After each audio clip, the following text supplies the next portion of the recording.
Okay, our panel's back with us. Hater over there, you have to wait because I'm going to the lady first. Listen, it's 1:47 in the morning. My patience is low. Let's go.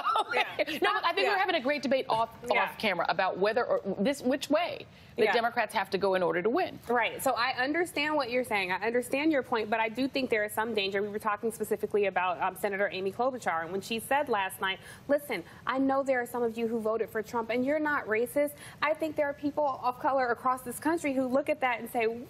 You're not talking to me. You can't talk to them and talk to me. So that's what I mean when I say you cannot appeal and flirt with the MAGA crowd and then expect to turn around and come back to me. And again, no one was duped in 2016. We knew exactly who this candidate was. So to excuse these voters and somehow say we have to extend ourselves to them to win, even when you look at the data, that is not the margin that wins elections. And still, I think the media and certain outlets treat people like they're viable candidates, even though they have zippy chance winning the rising majority of this country. I'm not saying that Klobuchar is going anywhere. No, I know. I'm just using her as an example of somebody who her whole thing is she can win red states. About the MAGA-hatted those people. But her big argument is that she can win red states instead of doubling down on winning the rising majority of the country. So the people she was addressing are the white women in the suburbs who got the House back for the Democrats. The white women got the House back? Well, I'm saying in those swing areas, and if you look at a lot of those districts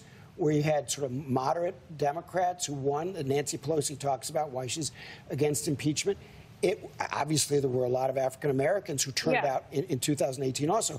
But a lot of white women in the suburbs who had voted for Trump. 53% voted for Trump, and 49% remained loyal during the midterms. So I can't credit them with giving... But we can't credit white women with giving the Democrats back the House. All right, let's let Jason break the tie. In a presidential election year, that's not going to be the issue. In a presidential election year, you have many white women in America who see Donald Trump as this strong white man who they support, who they believe will look out for them against an increasing world of LGBT people and loud black people and people who are coming across the border. That's what he represents. That is an emotional, visceral response. There ain't nobody on this stage tonight who's going to convince those women that anybody will come to their defense more than Donald Trump. They're not changing their mind. They're not moving. They're not being effective. All right, let's go to WWRD. My question. I'll just give you two very quick truisms. One, it is hard to win back a voter by telling them they were wrong. Now, you can make the moral decision not to try to win them back based on exactly this issue. The second is Democrats can nominate Mickey Mouse, and what we do know is Barack Obama is going to spend 30 days crisscrossing this nation telling the African-American voters, you have to turn out in a way that put me over the finish line. Whoever that nominee is going to have the support of the most popular Democratic president to try to push African-Americans. Okay, very quickly. It didn't work for Hillary.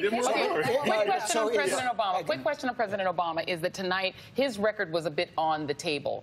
My theory is that Joe Biden goes up with black voters after tonight because even though he stumbled, he stood on that stage and appeared to be the defender of Barack Obama's record. Your thoughts? He puts on his Obama mask every single time, and then he dances around in sort of political blackface. That's fine, right? But I don't think that's going to be effective at the end of the day. Look, Joe Biden's going to do great with black voters because old black people like him and they know his name, but he ain't going to get young people, and he's got to get young people out and enthusiastic because those are the margins that will win you Michigan and Wisconsin and Pennsylvania. Jason, if he's the nominee, and let's say he has Elizabeth Warren as his running mate, then they lose. They lose. So you think that young black voters will not come out to vote for Biden? If they don't have a black person on this ticket, if they don't have a brown person on this ticket, they're going to lose. And it's got to be the right kind of brown person. Okay, let me give you a piece of data. We love some data. I looked it up really quickly thanks to Steve Kornacki. He sent this to me.